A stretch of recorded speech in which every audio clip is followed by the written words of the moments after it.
Morning student. देखिए, अब आप लोग को लेसन 4 तक पढ़ाए थे और आप लोग एग्ज़ाम दिए और अब आप लोग को एक्सरसाइज इकाई 5 पढ़ाएंगे। 4 तक हो गया, एग्ज़ाम दे दिए आप लोग और कॉपियाँ चेक हो गई हैं।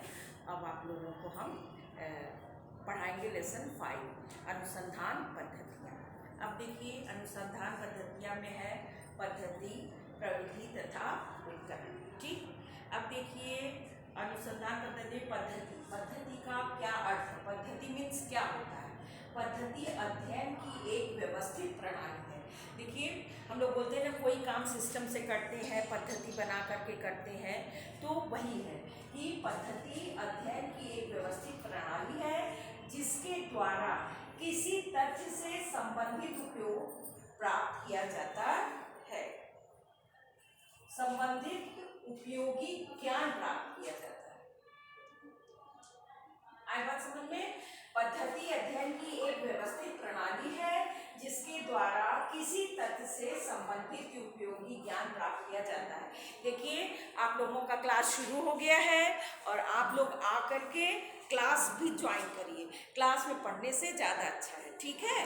तो आप लोग आकर के सभी लोग अपना सब जितनी फ्रेंड हैं, अगर आप लोग वो जानती हैं एक दूसरे का नंबर, तो फ़ोन करके आप लोग आके क्लास भी करिए।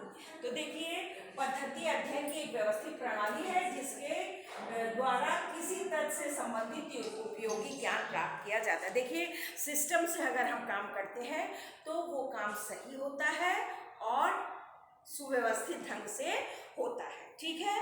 तो देखिए, इसके पद्धति एक ऐसा तरीका है जिसके द्वारा तथ्यों का एक विशेष दृष्टिकोण से पक्षपात रहित अध्ययन किया जाता है। जो पद्धति बना दी गई है उसके हिसाब से काम करने से कोई भी उसमें त्रुटि नहीं आती है।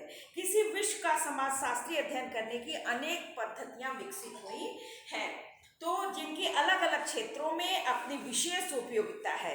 इसके बाद भी यदि इसमें किसी पद्धति को दूसरी से कम या अधिक उपयोगी नहीं कहा जा सकता। किसी भी पद्धति को किसी से कम या किसी से ज़्यादा नहीं कह सकता। हर एक कार्य की अलग अलग पद्धतियाँ, अलग अलग नियम होते हैं, ठीक है?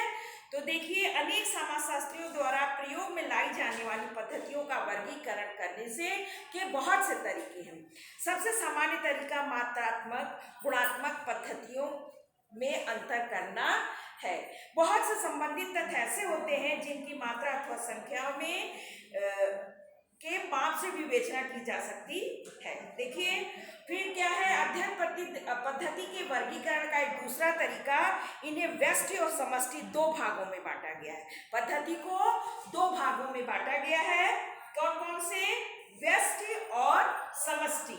जैसे 2 वर्गों में बांटना है। जब किसी विषय का अध्ययन एक अकेले अध्ययनकर्ता द्वारा एक छोटे से क्षेत्र में किया जाता है तो उसे क्या कहते हैं?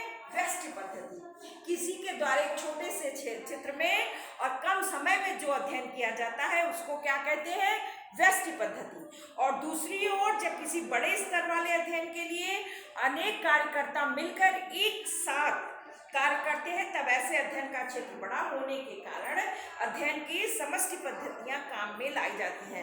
माने व्यष्टि है जो छोटे में किया जाता है, उसमें कम समाजशास्त्री रहते हैं, लेकिन जो है समष्टि अनेक समाजशास्त्रियों द्वारा मिलकर के अपने अपने विचार द्वारा प्रकट करके उनके सर्वसम्मति से जो कार्य किया जाता है उसको समष्टि पद्धति कहते हैं।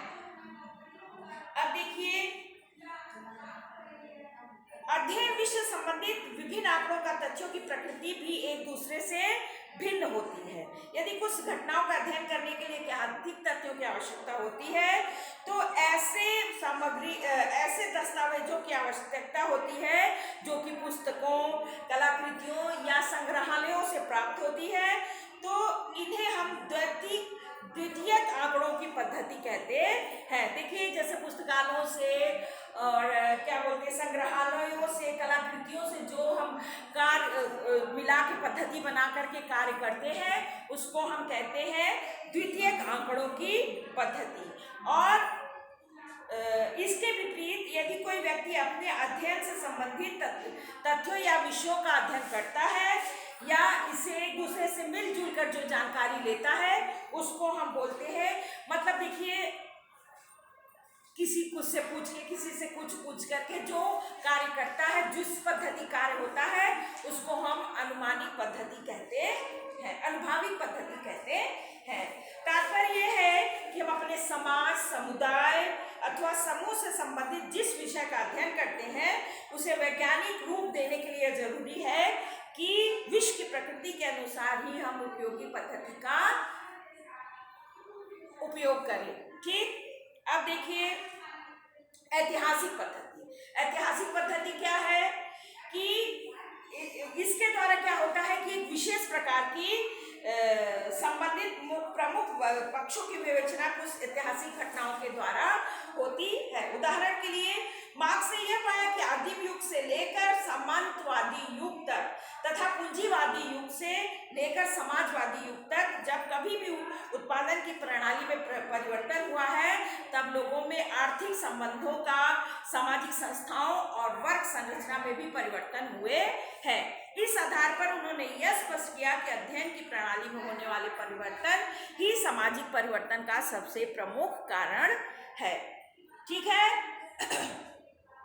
अब देखिए, बहुत से समाजशास्त्रियों ने ऐतिहासिक पद्धति की जगह तुलनात्मक पद्धति को अधिक महत्व दिया है। अब तुलनात्मक पद्धति क्या है कि ये विभिन्न प्रकार की सामाजिक घटनाओं के बीच पाए जाने वाली समानताओं और असमानताओं के बीच तुलना करके एक सामान्य निष्कर्ष दिया जाता है।